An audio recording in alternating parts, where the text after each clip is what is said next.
Hi listeners and welcome to another Footnote episode of the Fantasy Animation Podcast with me, Chris Holliday. And me, Alex Sargent. We have a very special guest, having not let them leave the podcast room. We've locked the door. We are going to do, so we're joined by Professor Mark Bould, who is Professor of Film and Literature at UWE, and we are doing science fiction. So we decided, Mark, what term would you like to do? And Alex said, yeah, we'll do science fiction because it's nice and easy, and then corrected himself and went, it's absolutely not easy at all. So I'm really thrilled. But if anyone can make it sound easy, it'll be Mark. This is true.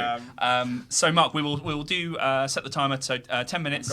What is science fiction? We talk about it on the podcast without ever really defining it. So this is a good opportunity for students to get a nice little 10-minute definition. Okay. If there is one, if possible. If there is one. No, there isn't one. Cool, and that was the episode. Genres don't work like that. Simple definitions do not work. Genres are live and shifting and changing things. They're historical, they're culturally embedded. No one sees them from the same perspective as anyone else. So like any genre, science fiction continually shifts depending on where you are, what you're looking at. Yeah. I like to randomly claim things as science fiction just to wind people up, but also to see what that does to challenge the way science fiction gets defined. So people often mistakenly say the phrase dates 1926. It's actually 1929. Hugo Gernsback, the editor of Astounding Stories of Super Science, the first specialist science fiction pulp magazine published in the US, he gives this definition in his first editorial of that it has to be an entertaining romance, a kind of romance in the sense of adventure story. It has to be educative, has to have scientific fact in it. He calls it scientific and fiction with the fic kind of overlapping. Right. Okay. Already didn't know. Well, right. This is great. And this is why science fiction in the early days was abbreviated to STF, not to SF. Okay. Amazing stuff. He loses control of that magazine in a kind of... there's some dodgy stuff going on in publishing at that stage in New York. So he launches a bunch of rival magazines, Air Wonder Stories, Science Wonder Stories, and Wonder Stories Quarterly. They all eventually after like 3 months, collapse into one magazine called Science Wonder Stories. And there, as a bit of product differentiation, he starts talking about science fiction rather than scientific fiction. Okay. Because you can actually say science fiction aloud, unlike scientific fiction. There are a couple of early uses of the phrase in like the 1870s, but they're not connected to any kind of tradition. And like any genre, what it does is you have to have a number of examples before you can claim there's a genre. And so when people start talking about a genre, they'll point back historically and retrospectively claim things as science fiction. So, Mary Shelley, Jules Verne, H.G. Wells, they weren't writing science fiction, but most of their fiction then gets incorporated into the genre retrospectively. And the pulp magazines really are where the core of American science fiction is happening. Science fiction is happening globally, not least because Jules Verne and H.G. Wells were massive bestsellers globally. So even where there are indigenous traditions, in Japan and China and so on, writing something like science fiction, they are then influenced by European models. Science fiction cinema dates back to 1895 in this model. The Lumiere brothers' Mechanical Butcher, in which men lead up a pig to this kind of table with a big cranky wheel on it. It looks like a side-on view of a camera or a projector. So there's a kind of self-reflexivity about it. They put the pig in, they wind the wheel, crank the wheel around, and out comes some pork chops and sausages and stuff. So it's a science fiction. Cinema is right there in 1895, except the phrase doesn't exist to call it that. It's just a theory film, a trick film. And unusually from the Lumieres rather than Méliès. Yeah.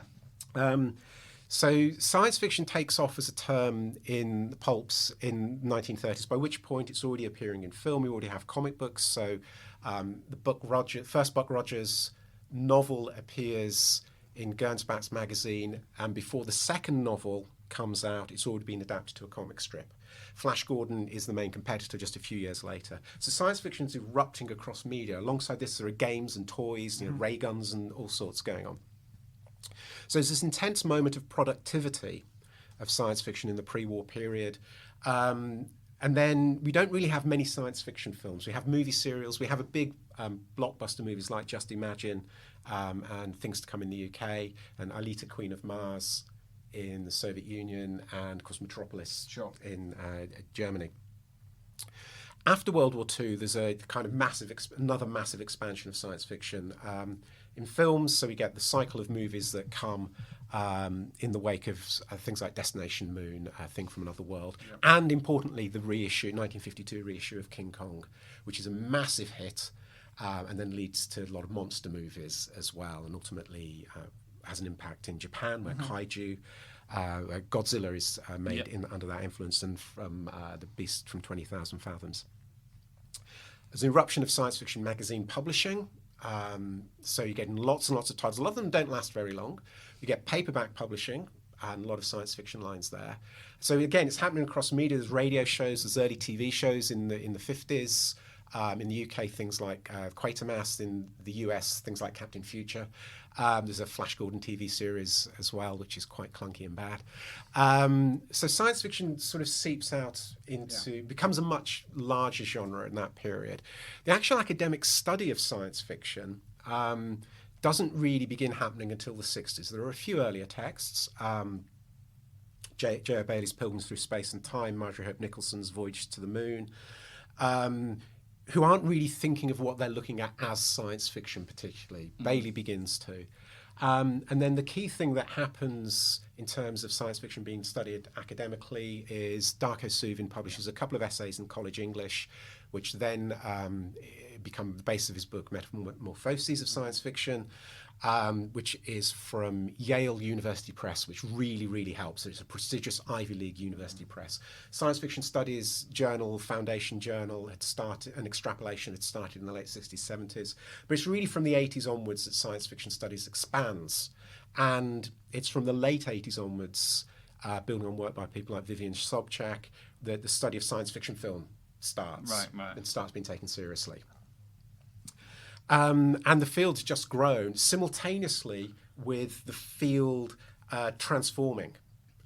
So it's no longer white tech bro kind of stuff being produced. It never was that simple and straightforward, but that was taken as the heart of science fiction for a long, long time. But now we live in this incredible era of science fiction from around the world, science fiction in translation, massive eruption of Afrofuturist and African futurist science fiction in the last couple of decades.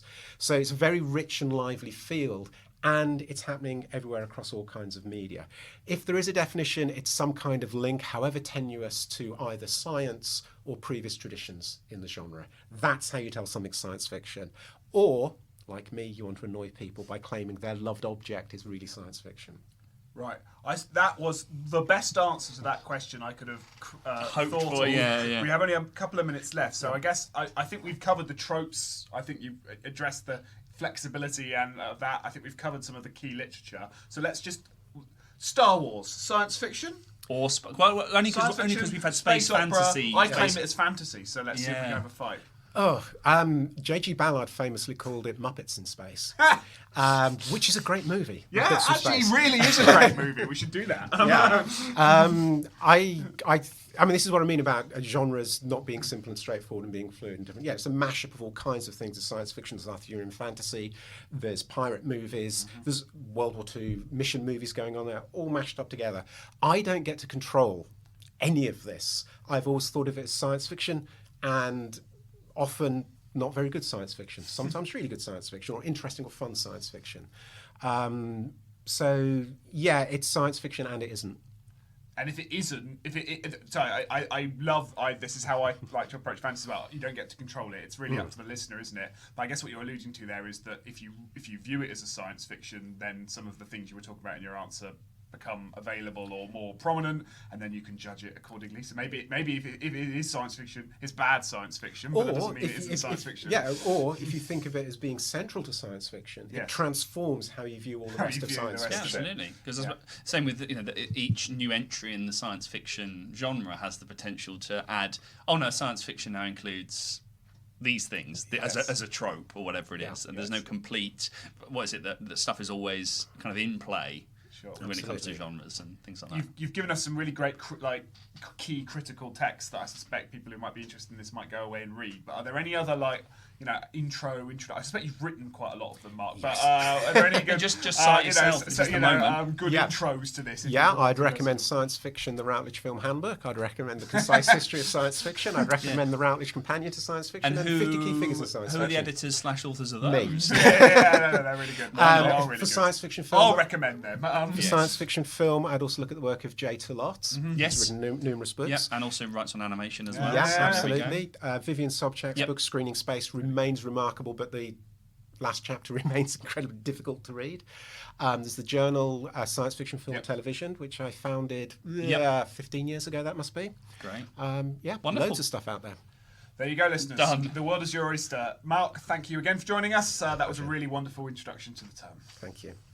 We'll see you next time on the next Footnote. If you have any suggestions for other impossible things to cover in 10 minutes, but we'll give it our best anyway, fananim research, FANANIM research @gmail.com. We'll see you next time. Bye.